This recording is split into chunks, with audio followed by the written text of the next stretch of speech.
Medidas electrónicas 1, instrumentos digitales, parte 1.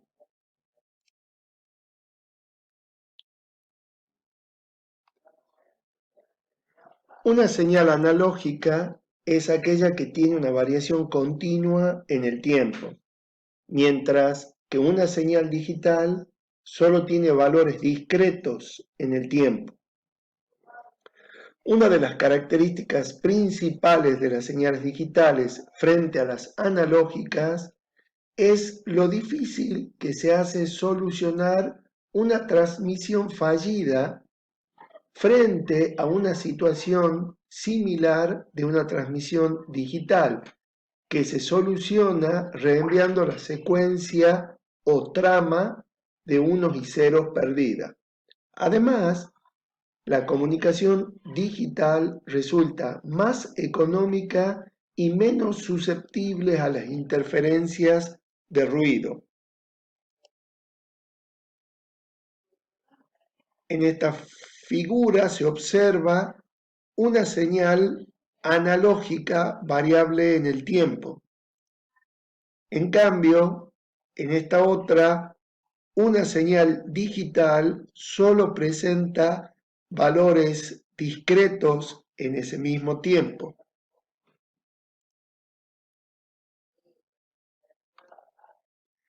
En esta diapositiva se pueden ver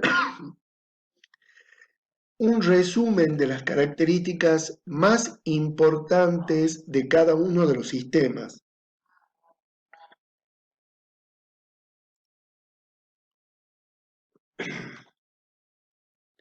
Si comparamos un sistema analógico frente a uno digital, veremos que el primero está compuesto por el amplificador y el instrumento propiamente dicho.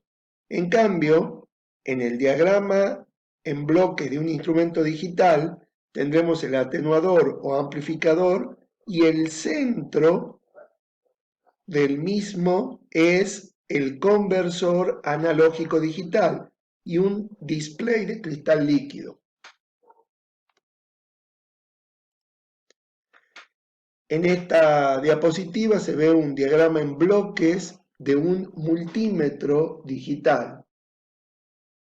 En ella se ve el selector de rango que permitirá seleccionar la escala adecuada dentro del tipo de instrumento seleccionado. Es decir, que voy a tener el selector de funciones que me va a permitir utilizar el instrumento como ómetro, como amperímetro o como voltímetro. Desde la salida del conversor analógico digital va a un display de cristal líquido.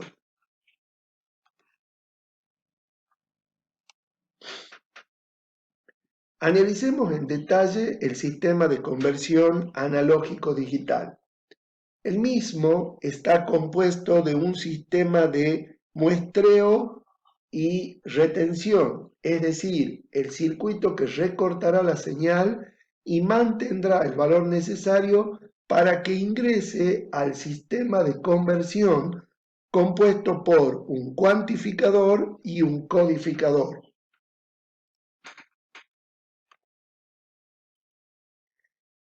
El muestreo o sampling de la señal es igual a tomar muestra de tensiones o voltajes en diferentes puntos de la señal analógica.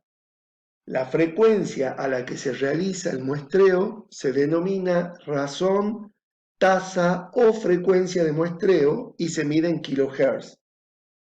En el caso de una grabación digital de audio, a mayor cantidad de muestras tomadas, mayor será la calidad y fidelidad de la señal digital resultante. Durante el proceso de muestreo se asignan valores numéricos equivalentes a la tensión existente en diferentes puntos de la señal con la finalidad de realizar a continuación el proceso de cuantificación.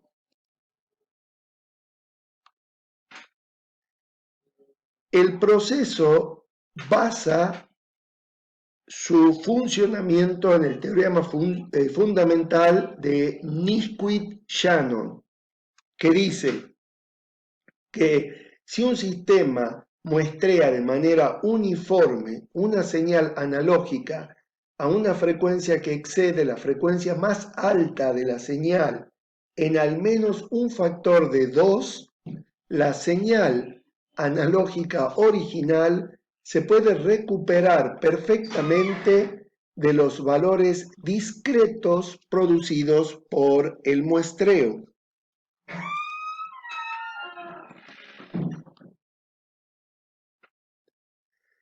Debemos recordar que si bien en el muestreo la señal es discontinua, es todavía una señal analógica, ya que puede tomar cualquier conjunto de valores como se observa en la figura.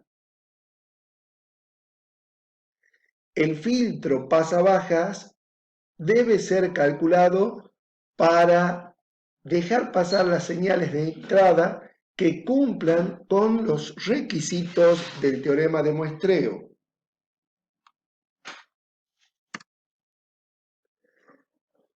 Retención en inglés significa hold. Las muestras tomadas han de ser retenidas por un circuito de retención, representado por el capacitor en la figura, el tiempo suficiente para permitir evaluar su nivel de tensión, es decir, la cuantificación.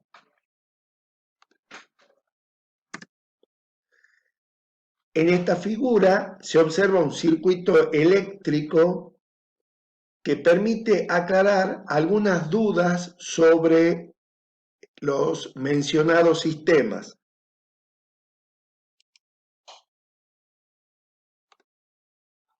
En esta gráfica se puede observar una señal antes y después de ser muestreada. En el proceso de cuantificación se mide el nivel de voltaje de cada una de las muestras. Consiste en asignar un margen de valor de una señal analizada a un único nivel de salida. Incluso en su versión ideal, esto añade como resultado una señal indeseada a la señal de entrada. Esto se conoce como ruido de cuantificación. US sería la señal de salida versus UE, que sería la señal de entrada analógica. El valor A minúscula representa el valor de un bit y el valor de A mayúscula el rango de salida del conversor.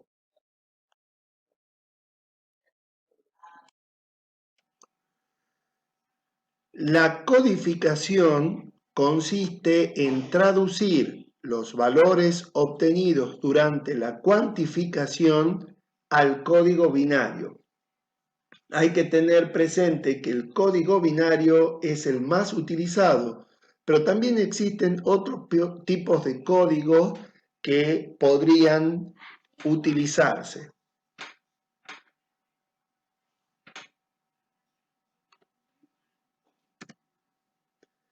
El error de cuantificación se muestra en la siguiente figura. También se conoce como ruido de cuantificación. Este mismo ruido de cuantificación es aproximadamente de una distribución uniforme en amplitud y en densidad espectral.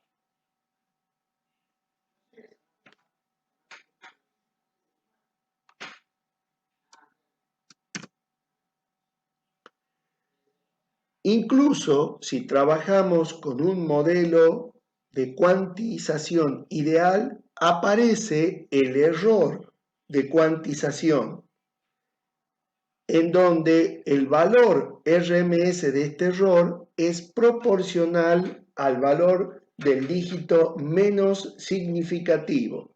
Se suele modelar a este tipo de error como una fuente de ruido blanco.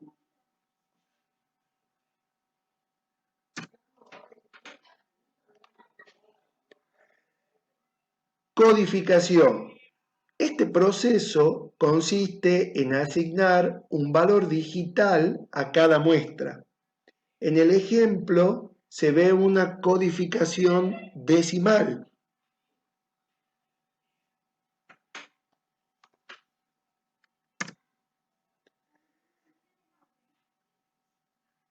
Normalmente la codificación es binaria, ya que resulta una de las más simples y rápidas en resolver. Esta manera de representar los dígitos tiene una ventaja debido al uso de transistores que trabajan ya sea en el corte o en la saturación y permiten implementar una lógica circuital sencilla.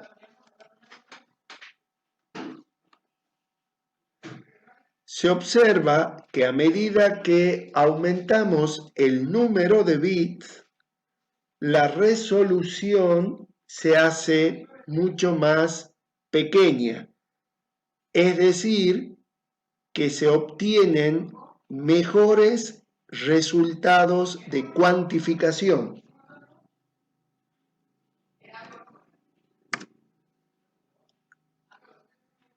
Resumiendo, el conversor analógico digital estará compuesto de un sistema de muestreo y retención que acondiciona la señal para entrar al conversor analógico digital propiamente dicho, formado por el cuantizador y por el codificador.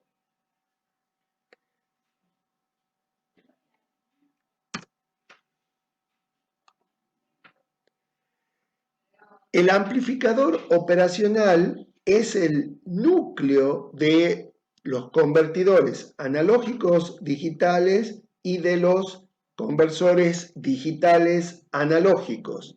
El mismo es un circuito integrado de 5 terminales. La terminal de alimentación positiva VCC, la terminal de alimentación negativa VEE, una entrada inversora, una entrada no inversora y una salida que es función de la diferencia de sus entradas.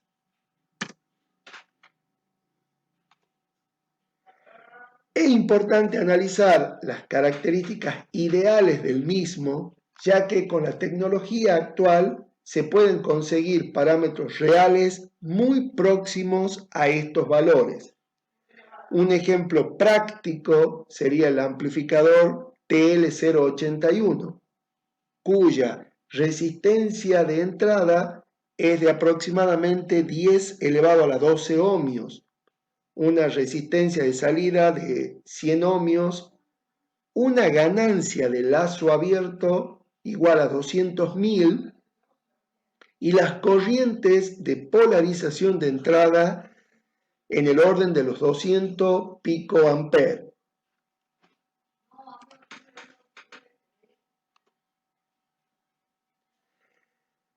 Las tres leyes básicas que aplicaremos para analizar los circuitos que utilizan amplificadores operacionales son las que se muestran a continuación. Es decir, toda corriente que entra a la operacional es cero. La tensión de salida es igual a la diferencia entre las tensiones en el terminal positivo y negativo o terminal no inversor e inversor multiplicada por la ganancia de lazo abierto. Además, la tensión de salida está limitada por la tensión de alimentación del operacional.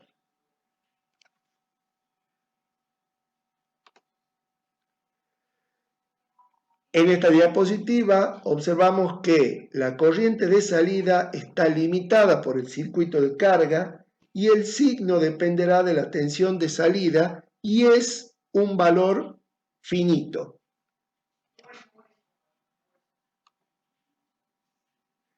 Entre las características reales que podemos citar, hablaremos de una ganancia finita, una resistencia de entrada grande, pero no infinita, una resistencia de salida pequeña y errores propios del circuito operacional.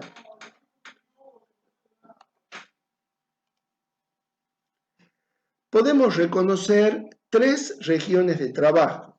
La zona lineal, donde realiza el proceso de amplificación lineal, y dos zonas de saturación, una positiva y otra negativa, donde generalmente trabaja como comparador de tensiones o corriente.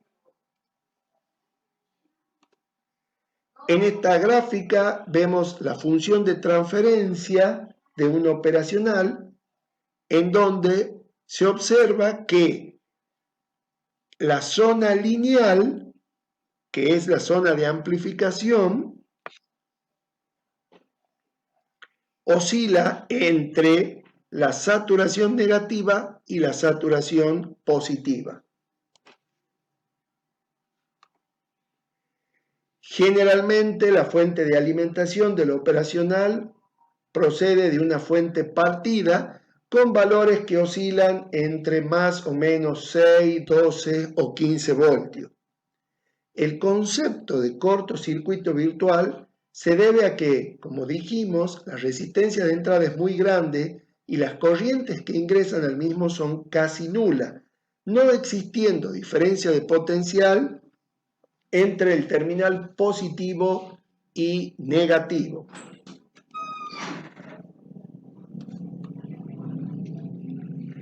El concepto de lazo abierto se refiere a que no existe una conexión eléctrica de la salida con respecto a la entrada del operacional.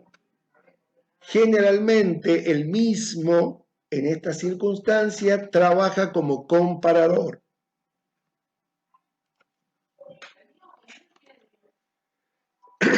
En este circuito observamos una conexión típica de comparador, donde el amplificador operacional compara la tensión BI con la tensión BT.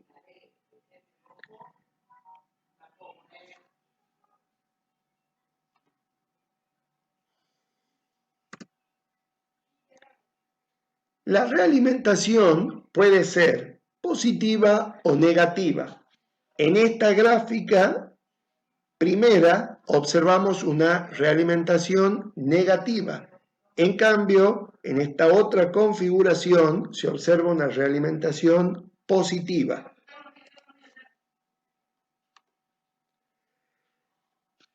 En este tipo de realimentación se basa el principio de funcionamiento de la mayoría de los osciladores.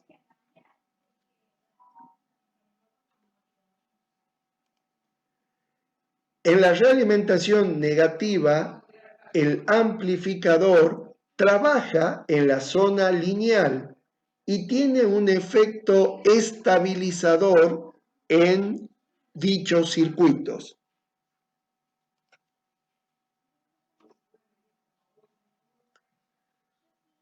En esta diapositiva se observa un ejemplo de realimentación negativa en donde se determina la ganancia de lazo cerrado,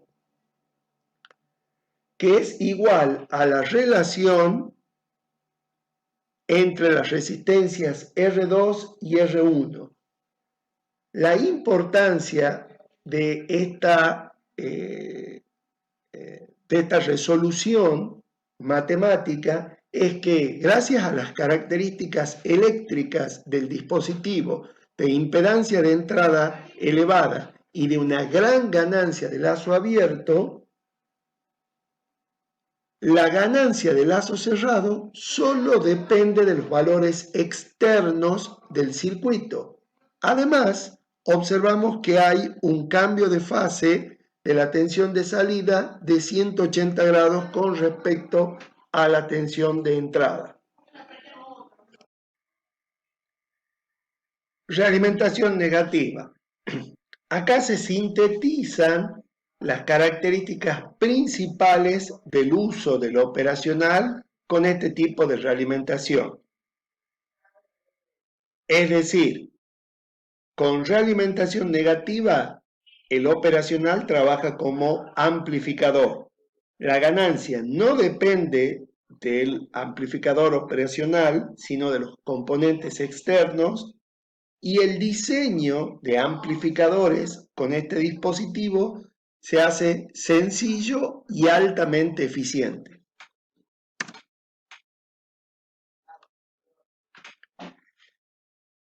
En este ejemplo vemos un circuito con realimentación positiva.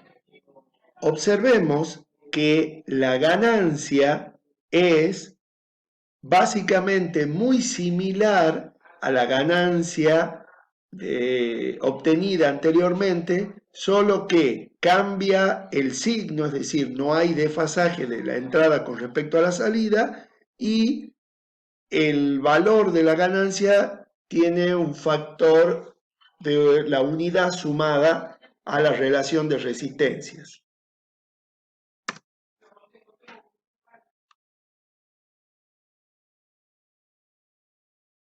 A modo de repaso, observemos en esta diapositiva la configuración ideal de un comparador con un operacional en donde se ponen de manifiesto las fuentes de alimentación.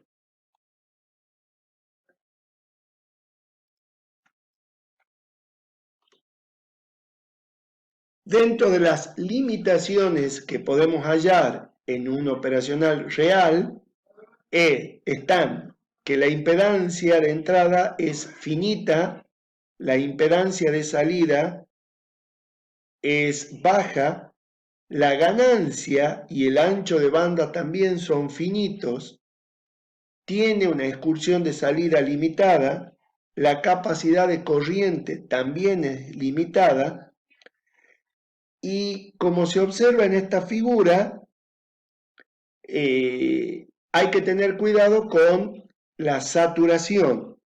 Al lado observamos la relación que se conoce como slew rate, que lo que quiere decir es que la señal de entrada no sigue a la señal de salida si aumenta la frecuencia.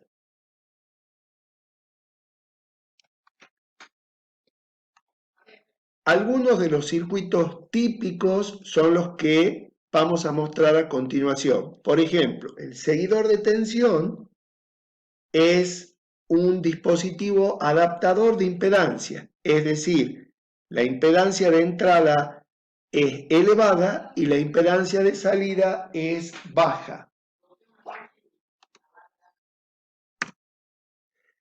El circuito amplificador sumador inversor.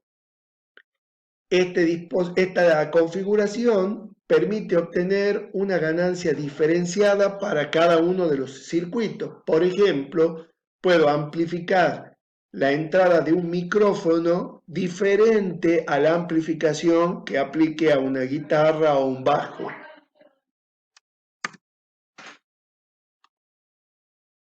Amplificador restador.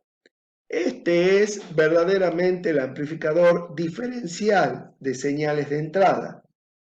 Estos circuitos suelen utilizarse en conjunto con sensores, por ejemplo, galgas extensométricas que están dispuestas en puentes balanceados, permitirán medir, por ejemplo, el peso de un camión, ya que se deforma la galga y yo amplifico la diferencia que existe de resistencia en un puente balanceado. Este es el típico circuito integrador, es decir, puede realizar operaciones matemáticas como lo es la integral de una señal en computadores analógicos, resolviendo ecuaciones lineales. También se lo utiliza mucho en filtros activos.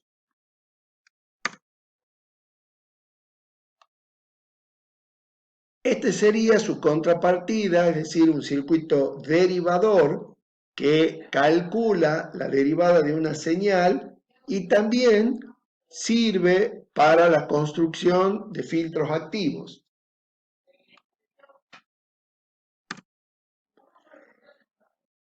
En este circuito vemos que no hay realimentación entre la salida y la entrada, por lo tanto trabaja como un comparador o un detector de cruce por cero. Por último, tenemos los circuitos Schmitt-Trigger que también se conocen como comparador con histéresis, es decir, se utiliza en sistemas de control cuando, por ejemplo, queremos controlar la acción del compresor de un aire acondicionado en función de la temperatura y no queremos que el sistema arranque debido a la inercia térmica de la pieza cuando la variación de temperatura es de unos pocos grados. Por lo tanto, se crea una ventana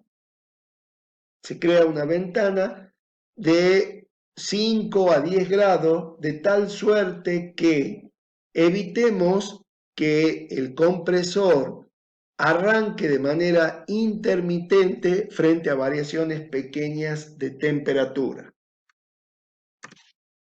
Muchas gracias.